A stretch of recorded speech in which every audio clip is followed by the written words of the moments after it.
So, I've not done one of these videos in a wee while. If you're wondering where I am, by the way, I am still in Scotland. It is the end of August in 2026 and it's actually 21 degrees. As much as it looks overcast, it's actually quite pleasant. We don't usually get as good weather as this. We've had it nice for the last couple of weeks. But this is off the back of a video that I made a couple of years back where I spoke about how many properties, in my opinion, did you need to retire. And that was back in, say, 2024. But the landscape's changed. Initially, there was a video I watched, and that was back in 2018. And it was from the channel For the Landlords. And he spoke about how he believed back then that 5 properties would be enough to cover your day-to-day expenses, all your bills, all your outgoings, and it would give you enough to put a wee bit extra back into your pocket. And there's not been many videos I've seen like that on YouTube since, because it's very subjective, is that the correct term, of how many properties you need, because not every property is exactly the same. So you'll have Airbnb, you'll have developments, you'll have different areas, different yields, etc. But I'm just talking about vanilla buy-to-let, ex-local authority properties, council properties that you can buy and then you can rent out. So we're basing these off my portfolio. The now kind of typical cash flow per property is about £350. Yeah, £350 roughly. Obviously the market's changing, so interest rates, the cost of living, ever since 2020 things have changed dramatically. Central banks printed 40% of the global money supply. We've had massive inflation, goods, services, you name it, everything's more expensive now. So back in 2024 I mentioned it's 6 properties. Now I've revised that based off my own experience. I've actually added another property to my own portfolio in that time, and I've definitely noticed massively things like the insurance costs, my interest rates have went up, other costs, even acquisition costs have went up. So for me now, my answer is 8 properties.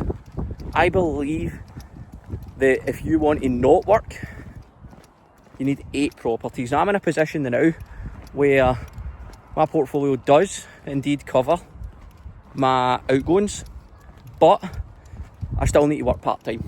And without that part-time, it would be very, very tight month to month. So I do need additional income. I cannot live solely off the portfolio just now. In case you're wondering, I've got 5 rental properties just outside Glasgow in Scotland. So that's where I'm at the minute now. When I say that number, 8, or I say potentially 10, if you want to then be able to live a lifestyle where you can maybe go a couple of holidays a year, you can drive an okay car, then, or you can eat out, say, a couple of times a month, I would say you need 10 properties for that. And when I say the numbers, 8 to 10 properties, it's quite daunting, I can imagine, like if you're not even started yet. But what I would say is, rather than focusing on that bigger number, just focus on the first 3 properties that you buy.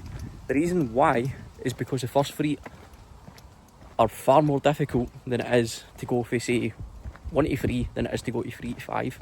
I get caught mid-flow, dog walker. Can't walk past a dog, can you, without fucking saying hi? You know, got to say hi. But where was I? Oh, why it's more difficult to go from 1 to 3 to, say, go from what I found from going from 3 to 5 is when you buy your first one, you're then adding £3,500 to your pot of rental income. When you add your second one, then there's £7,000 that you no longer need to find compared to your first one. You know, and you can see how that then starts to compound. And also as well, when you then start, oh, this wind's coming up, hope you can still hear me okay.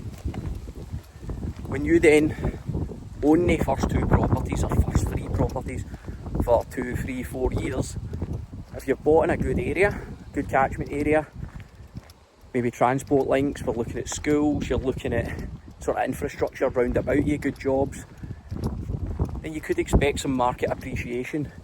And then when you come to refinance your property, you can tap into that equity and you can pull that out tax free, and then that goes towards the next one. So that's why once you get the first 3, I would say, under your belt, it becomes easier and easier and easier from there. So I wouldn't focus on that big daunting number of 8 properties. I would just focus on, can I get the first 3? But if we're looking at it to answer the question, I would definitely say now in 2026 the landscape has changed, and 8 properties, 10 properties would be roughly where I would be looking at. If I can get to that stage, then yeah, you can step back from your work. But also as well, a lot of people, and here's what I've found as well, which is probably why I'm doing more YouTube content, is it gives you more time, gives you options, gives you flexibility, and it gives you, it gives me the opportunity to talk about something now that I'm passionate about.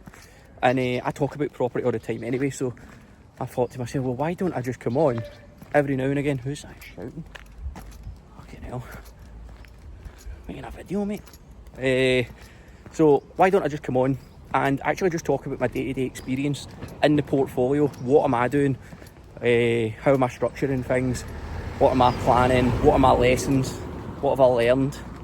And see if there's any value. I just watch YouTube anyway, so I thought to myself, well, why not do this and do a wee bit more content? So I'll do that over the coming days, coming weeks, make some more videos. And if you're interested in a future video, then leave a comment on what you want me to touch upon, and I'll do that for you.